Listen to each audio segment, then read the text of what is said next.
Hello everyone, thank you Aditya. So our panel discussion now, actually before we start, I would actually like if everyone could give a warm welcome to our panelists. It's a good exercise for the hands as well. So in the discussion, our topic is Made in India, how it needs to be redefined, how India is unique. Made in India is no rocket science, I would say. And, especially during COVID, we saw how healthcare they took a, high end, how it developed into Covaxin, Covishield, and everything was within ourselves. That aspiration of Atmanirbhar, as told by our Prime Minister Narendra Modi, we have actually adapted to it. And healthcare and doctors are superheroes to us in today's date. So before we start on with the questions, I would request my dear panelists to, give a little brief about what they are into, and also what does Made in India defines for you in today's date in your industry. So if you... So thanks, Reema, for setting the context. So I'm Sanjeev Vashishta. I am Managing Director and CEO of Pathkind Diagnostics. As the name suggests, we are into pathology arena, and we started the company about 6.5 years back. I co-founded this company along with the Mankind Pharma promoters. So we are across now 27 states with 102 labs and about 2,500 collection centers, which are exclusive to us. And idea is to be available in the hinterland, makes the services accessible to the masses. This was the basic premise with which we entered into pathology in Pathkind. Now, while I understand that since we're talking about made in India or make in India, it's something to do with something more tangible in terms of equipment, technology, gadgetry, etc. We're into service delivery. So, but I think I got a very different take on make in India. We are in a country where not even 20% of the people have ever given their blood for testing. So making these services accessible to the masses is something which we thought will add tremendous value, because we know for a certain that in our country, the cost of diagnosis is only a cost, it's a fraction of cost of treatment. A stitch in time saves 9. If we are able to, ensure that the patients, they don't fall very sick, by virtue of which they become a huge burden on the exchequer, I think we would have won the battle. So idea is to reach out to the areas, to the towns, kasbas, hamlets, where the services were not hitherto available, and by virtue of which you'll be able to contribute significantly in the development of the nation and making the nation healthy, so to say. Mr. Vashishta, your take on it? Sorry. So thank you so much, Businessworld, to have me here. I'm from BPL Medical. I'm CEO and MD. We started this company nearly 10 years back, and journey has been pretty interesting. We started with first year about 60-65 crore of turnover. This year we will be north of 500 crore. A lot of products we have, starting from X-ray machines to ECGs to patient monitorings to defibrillator to ventilator and many more products. So something like 60-65% of medical devices needed in any hospital is what we make here, or some we source, but that is what we are today doing. Very optimistic on Make in India, because that's a subject, and we have got 2 PLI applications sanctioned by Government of India, and we have built a new factory, and as we speak we will talk. But I'll be definitely talking in terms of challenges, but I just want to tell in the very open way that the direction of PLI was phenomenal.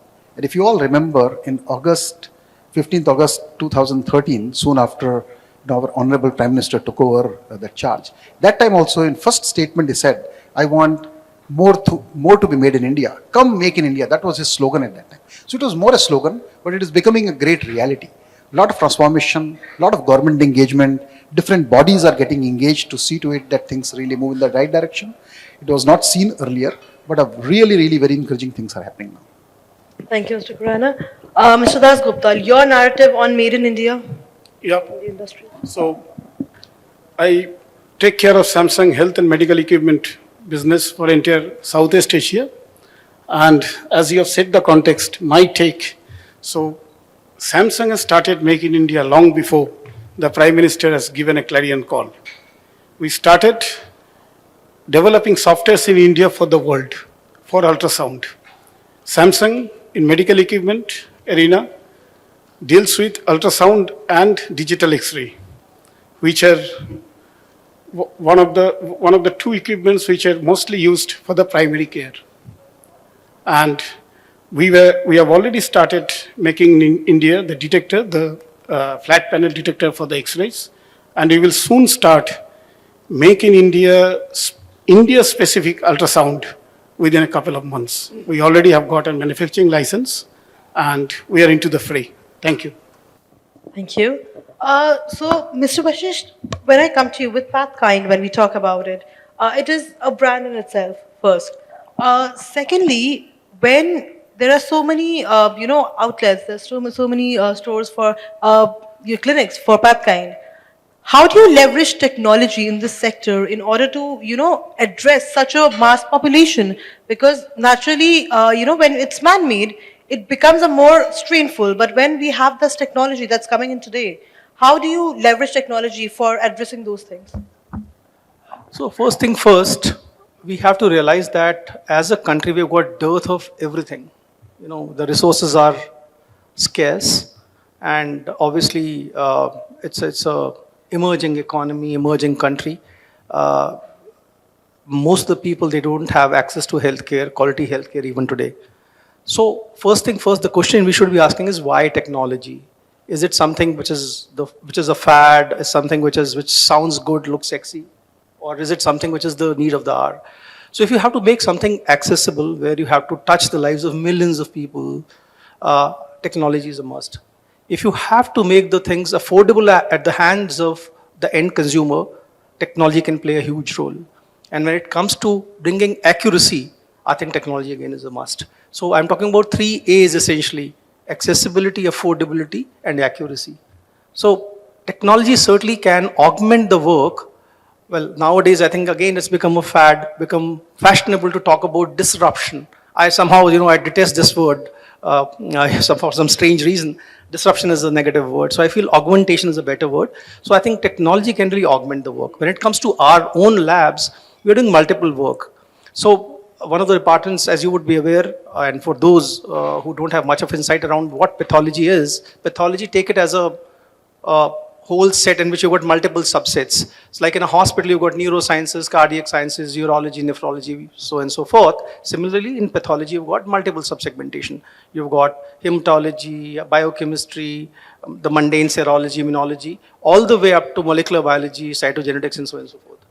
So technology can be used in a big way. Just to give you one example, between so many labs and collection centers we have, we are using technology on 3 accounts. Pre-analytical stage, where you are trying to reach out to the masses, to the customers, to the patients, and urging them to go to the right lab. From there, the sample is picked. We are using technology in a big way. So the phlebotomist or the rider who goes to pick the sample, we can now, through GPS, we can monitor the movement of the, of the rider. We can ensure that the sample's integrity is not lost en route, for which we have got temperature loggers. So you can see that at what time, what was the temperature of that sample, because as you are aware, ours being a remote country, if a sample is, let's say, getting picked from a remote place called Silchar and brought all the way to Guwahati, or let's say from Tiruchirappalli to Chennai, I think it might take 3, 4, 5 hours depending on, and in the sweltering heat of 50 degrees, 45 degrees, inside the box, it's important to maintain the integrity of the sample. So we are using technological on the pre-analytical stage.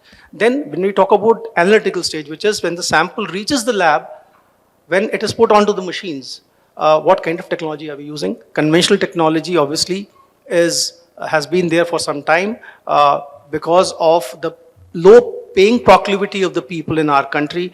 Those conventional machines are high throughput machines which bring down the unit economics. So that's the reason why that technology is used. But nowadays, I think people are working on point of care technology because of the dearth of qualified people.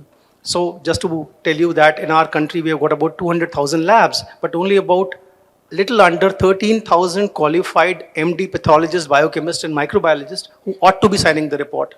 So not even 10% of the labs have qualified doctors. The country has 17% of world's population, 19% disease burden. And that 2% is very crucial because we've got 16 crores more people with ailments and only 2% of world's lab technicians who are qualified and skilled. So in order to ensure that, we are able to give the quality thing, we are using technology in a big way.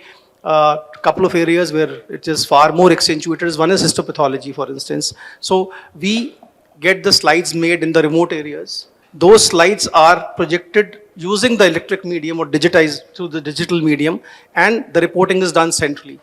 So this is what we call as we are getting the things done centrifugally. Also centripetally also we do it sometimes when we feel that some of the doctors, they are spread across India, and the slides, if are made in a centralized location, these guys can report on that. And similarly, on the post-analytical side. Now, post-analytical is when you are giving the reports out. So once the reports are out from the machine, the doctors have seen it, technicians have seen it, they have signed the report. When we are sending the report, we are using those smart reports where not just it's a simple reporting. If somebody, let's say Reema, you have been to our labs number of times, we can give you last 5 times when you've been to our labs, how your disease has progressed. If it's a chronic condition, what were the values? If the values were deranged, we'll give you a graphical representation, all that stuff. So technology we are using in a big way, and as Dr. Claire was mentioning and the other panelists were mentioning, I think it's about time we should be making good use of technology in every space, every sphere. I believe education is the key right now. With more education, instead of disrupting, we'll get into the augmentation with in the healthcare industry. Got it. So, Mr. Khurana, when we talk about BPL medical devices, how do you look at these because medical devices is something which starts from a very basic thing from labs, as we were talking, to at high-end places. Can you please brief a little about how does that work and how does that you maintain those standards, or how do you, in the global standards, how should we come together when it comes to medical devices? So good, thanks Reema, your question is very valid. Medical device is a very wide spectrum. Even a normal glove or even a basic suture also is a medical device. And when you go toward the cyclotron or MRI is also medical devices. But unfortunately, everything is seen as a medical device and only with one lens. So that's a challenge. I will talk more about the electronics medical devices because challenges of electronics medical devices is very different than what it is for the consumable. So I'll not be a right person to really comment on consumable side, but more on the electronic side I'll say. Now if you look at electronics, we don't have electronics industry. We don't make so much of electronics component in India. So you still source from outside. Whereas if you look at your neighboring countries and some developing economy, they have worked on electronics components beautifully. For the last 15-20 years, they have set up their ESG labs and all that. Now, if you get products from those countries, the cost of those products are really very low. Very, very low. So to make in India products when you source from the global countries, those high-end electronics component becomes very difficult. So this is the one challenge we face. But at the same time, there is opportunity. We know that there is a lot of investment happening now in the electronics industry itself. So down the line, 3-4 years or maybe 5 years, when you start getting a lot of electronics components within the country, can change the game. Now, touching on innovation, innovation is a very broad word, like a technology. We can. But in my thinking, that 99% of products which are today available globally, we need to make them here. We are today only about $3 billion local manufactured products in India, and you import about 10 million. So out of 13 billion, nearly 3 billion is only Indian, from India, and out of 3 billion also, majority is consumable.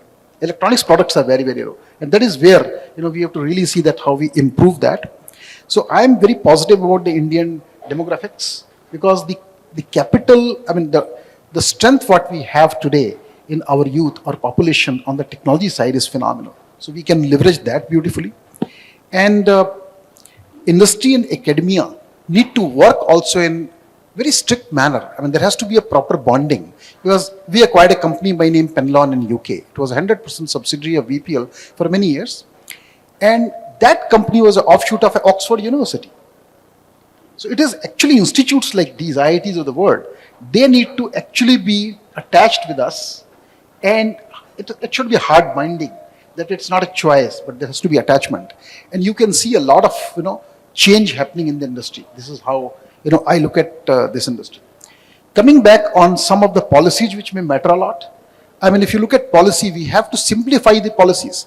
Today on the regulatory framework, there are some 24 regulatory frameworks you have to clear.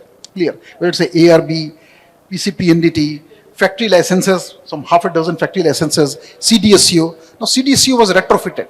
I mean, they've progressed beautifully, but this was more a template of a pharma, which was brought, for the devices. Now they have learned over a period of time, but that is delayed. And I think that's a great move by Government of India, that CDSCO will ensure that you will not get spurious product in the market.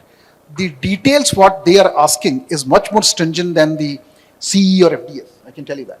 But are they ready? Are they ready with the enough stock to process those licenses quickly? So those are the challenges we are facing. Yeah. Got it. Mr. Dasgupta, so, healthcare and Samsung, a brand, when we bring these two together, it gives a very kind of like, okay, how is Samsung related to healthcare?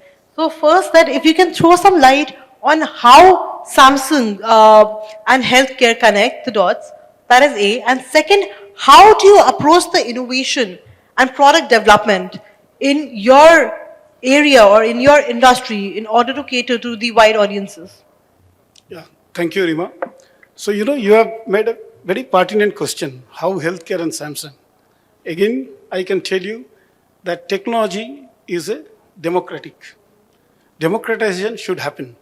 And what Samsung has done, the technology migration from mobile, from consumer electronics, they have migrated to healthcare. I will give you a simple example. Because when there is a network problem, the image quality suffers. So that technology, we have migrated to healthcare. Because when there is a problem, when there is a reef shadow, then we are not able to see the organs very clearly. Then that technology has been migrated to our ultrasound, and it has worked beautifully. So there are a lot of examples I can give, which has enriched the healthcare equipments, because as I have told in the opening statement that we are dealing with ultrasound and digital X-ray, and there we have utilized our expertise in mobile technology and the consumer electronics technology and brought into the healthcare. And I will just use the word augment, which you have used. So what we have done, Samsung has augmented healthcare from their own facility in South Korea, because we have got two biggest hospitals, Samsung Medical Center. And we have started our AI journey as early as 2009, when very few people used to talk about AI. And this AI we have utilized in both in DIR, that is the digital radiography, as well as in ultrasound, to provide solution to the patient, because it is giving back to the patient, not only used it for a commercial purpose only. So in ultrasound, we have developed real-time AI. So while we're scanning, the doctors can pick up the pathology and give an instant result. So that's a boon. And even we have augmented our radiology part, where it's not only just a single plane X-ray, but a lot of AI technologies has been incorporated, which also gives a near total diagnosis to the patient, and the patient should not go to CT scan. Like we have got a bone suppression imaging. And for India, we have developed automated lung nodule detection software, because India has got one of the largest population of tuberculosis. So in order to see which nodules are reactive, which are non-reactive, we have developed that software mainly for the Indian population. So it is like not only for the customer, of the customer, by the customer, but also with the customers. We are working closely with the medical fraternity to develop softwares, India-specific software. We have got one of the largest research institute in India, that is SRIB Bangalore, and we are also developing our own manufacturing unit.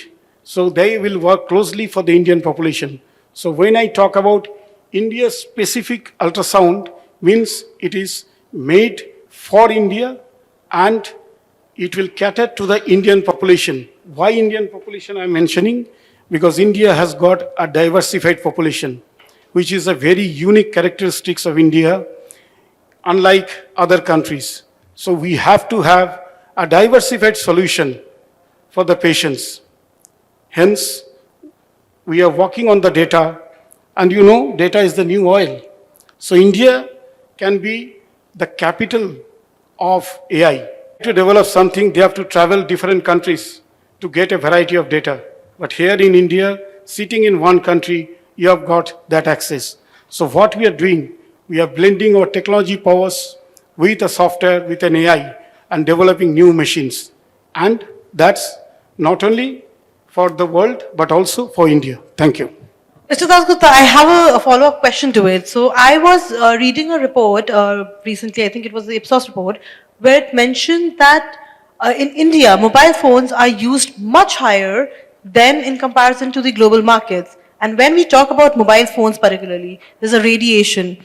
There are different wires that gets connected. People sleep with their phones right at beside them. How do you plan to leverage again AI, as you mentioned, to these consequences so that I think 4 hours, 35 minutes is an average Indian user, a normal who doesn't use phone a lot, is what an Indian uses. Where in comparison to the global market where it's approximately, I think, 3 hours, 25 minutes. How do you challenge those things? How do you, upgrade? And with the healthcare industry, how do you see the betterment of it when it comes to mobile phones? You see, it's all about radiation. We have to understand what type of radiation. The mobile is a radio frequency RF, which is used in one of our medical equipment, that is MRI. But this radiation, there is a lot of debates going on, because one of the famous experts has mentioned that there is no effect, but others have countered it. But with the help of AI, what you can do, you can control this RF radiation. Because I can tell with a conviction, because we have done similar thing with the help of AI to control the X-ray radiation, which is much more harmful. So our DRs are being certified by FDA as a low-dose equipment, and which can be used for the pediatric purpose also. So these can be done, these can be translated into the mobile phone radiation, though the RF is not that harmful as an X-ray radiation. Got it, got it. Thank you so much. I was very intrigued. While you were talking, I was very intrigued. I was like, okay, wait, let me understand this in a better context. Coming to you, Mr. Khurana. So when we, again, coming to medical devices, when we talk about it, when we talk about global standards, when we talk about, made in India concept, how do you envision the future, if I must say that? Because, again, while we were talking earlier, that, first we need to get those quality standards at the par, to meet the global standards. How do you see, how can we overcome those challenges and see an opportunity? Because naturally India is one country with the largest population. The brain that India holds is much more than the outside world, outside countries. How do you see this as an opportunity to upgrade our devices and overcome it? Thank you, thanks. First of all, we have to keep one thing in mind, that what we are going to make or what we are making in India is not for India only. It has to be for the world. And if you think of a product which has to be developed for the world, you are not going to compromise. Because if we invest a lot today and build a product and think that we will only sell in India, it's not viable. So you have to make a product to a level which gets accepted everywhere. So that's one challenge, one point. Second point is that Indian companies, I mean, think of, there's a lot many people sitting here, think of a situation that how much R&D investment is there from India. How many people from us want our kids to become a scientist to do a R&D? It is very small. That change is happening in last 5, 7 years, 8 years. That we see a lot of, those incubation centers and innovation centers and all that. That is where advantage of multinational is clearly there, that they are doing this for ages now. And India is now building, like we have built now nearly 70 R&D dedicated people. But I have to also balance it out. Probably I need to go for a 200 R&D guys, but can I afford it? Now, what government of India has done, they have launched a new policy by name PREP. PREP is something where they want to cross-subsidize and incentivize the efforts of R&D. So this is there. What government of India also can do, there are very strong allies they have. Let's take from Japan. Now, Japanese companies may not be very keen to come to India because of many other reasons, because they are very conservative. They want to just stay in there. Now, if government India wants to improve this, what they can do, they can help tie up of those technology companies from Indian companies who can really produce those products quickly, cut short the R&D time. Now, any product you build will take about 2 to 3 years. Then you take to the market and get the certifications that this is now good on patients. That cycle is 4 to 5 years. If government of India intervenes here now in getting to that technology transfer mode, that can really be the fastest way. Your speed will be very high. You can bring things very, very, quickly. So this is how I look at in terms of Make in India. But what we should also understand that from a total about $600 billion business of medical devices, 600 is a lot of money. We are today about 12, 13 billion. I mean, pick a number because these are all debated. Some conferences it is said as a 12, somewhere 13. It is just 2%. If you look at, and our population is large. If you look at China, China is about 100 billion. So China is doing justice to their percentage, which is equal to us. And I have no doubt in my mind that in about 20 years' time, we will hit that magic number of 100. The growth is happening in that direction. India has a potential to become market for the global arena. I mean, we can become an OEM of the lot of countries. That's how I look at it. I don't want to say China plus one because that's not a very right approach to say. But India on its own stand can do phenomenally good. Now, I'll just say one more thing. Government has to understand something more realistic on the policies. They did a great job when it came to auto industry. Auto industry policies were framed in such a manner that today a lot of ancillaries came, a lot of ecosystem came beautifully, and that size is also big. Such policies which promote local products is very key. And just to say that we need to create some kind of entry barrier for products which are being made here. If let's take a high quality X-ray machine is made or patient monitoring is made or ECG is made, why should we allow that product to come and raise the entry barrier so that you can protect your industry and bring it to, so 3 to 5 years this kind of raising the entry barrier can help. And this is very important. You can't bring an imported car from outside. You pay hefty taxes. So some such policies in a very open mind should be thought, practiced, and applicable. Lovely, lovely. Thank you. Thank you so much. So, Mr. Vashishta, I'm having a great time, to be honest. There are 3 different sectors sitting with me. I have so much insights to gather today. Coming back to Mr. Vashishta, so when we talk about, again, Pathkind, it's a diagnostic sector. When we look at collaborations, when we look at partnerships in today's business, because since it's a business event altogether, when we look at the business aspect of it, do we see any more, partnerships or collaborations taking place with government agencies or per se any private sector as well, in order to, overcome the challenge of, reaching out to more people and making a augmented change in the healthcare industry? I think we can do much better. And if you have to take a leaf from what happened in telecom about 30 years back, I'm talking about the year 1993, 94, when optical fiber had just come in, everybody started laying their own optical fiber. There were 3-4 companies that point in time, Escotel, then probably SR was one. They realized that laying the optical fiber in those days used to take about 1 crore rupee a kilometer. And they realized that it's a wild goose chase. Everybody's, digging their own well, trying to just have some water. And the capacity of the optical fiber was huge. My memory goes right, they used to say that one single strand, which is less than a hair's, your hair strand, optical fiber, 36 pair cable can carry capacity of running voice and data channels for 100 years. So then everybody realized that why can't we just collaborate? So if, let's say, Mr. Khurana is having Punjab circle, I'm having Bombay circle or Maharashtra circle. If my call lands on his, circle or his network, he should be paying me cross-connect charges. Now, I've been clamoring from the rooftop. In our industry also, we need not really put in so much of money creating infrastructure, investing so much of money into, creating the basics, doing the basics. But somehow, I think there's so much of trust deficit when it comes to building partnerships is concerned, be it with the government, be it private, be it, whatever format you look at. Now, Dr. Clare just before this was rather candid in his views that, if you go to the primary sector, primary healthcare center or wherever you go, you find that the doctor's not there or he used the word that, they do a crappy work or whatever. If you look at structurally, and I have studied in my earlier life, and I used to run a bunch of hospitals, I can tell you that, I've studied and I was invited by various countries to look at their healthcare system. Our healthcare system, structurally is wonderful actually. You've got sub-centers, you've got, PHCs, you've got community health centers, you've got district hospital, state level hospital, national level hospital, all that jazz is there. But I think the problem is in execution.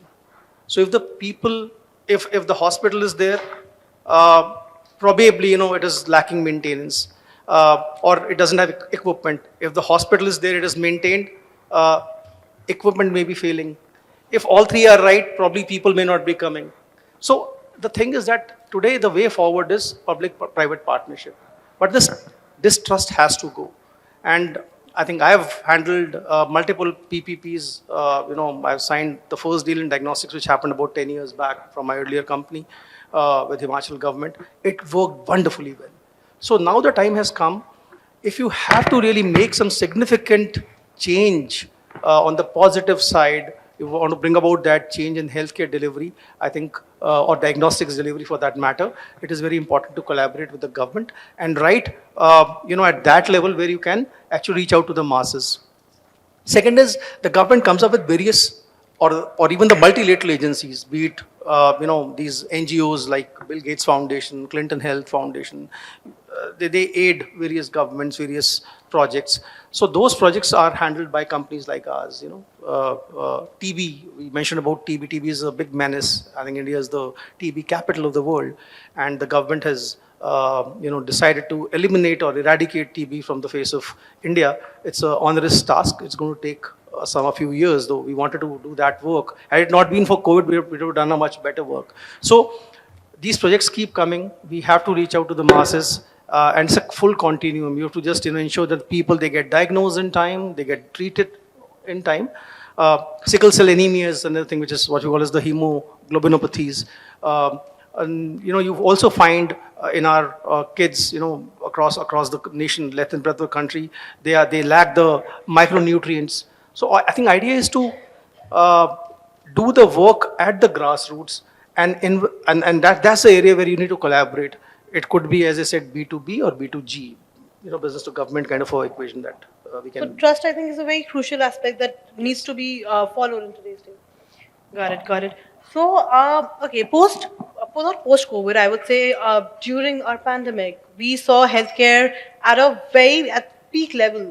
Like, I think we gained much more insights when we saw that how the healthcare industry altogether came to make us survive at the very least. We are alive because of the healthcare industry today. So my last thoughts on you, because when we talk about Made in India, at that time it was all Made in India. Your last thoughts on how this model of Made in India looks in the future, if I start with you, Mr. Vashishta.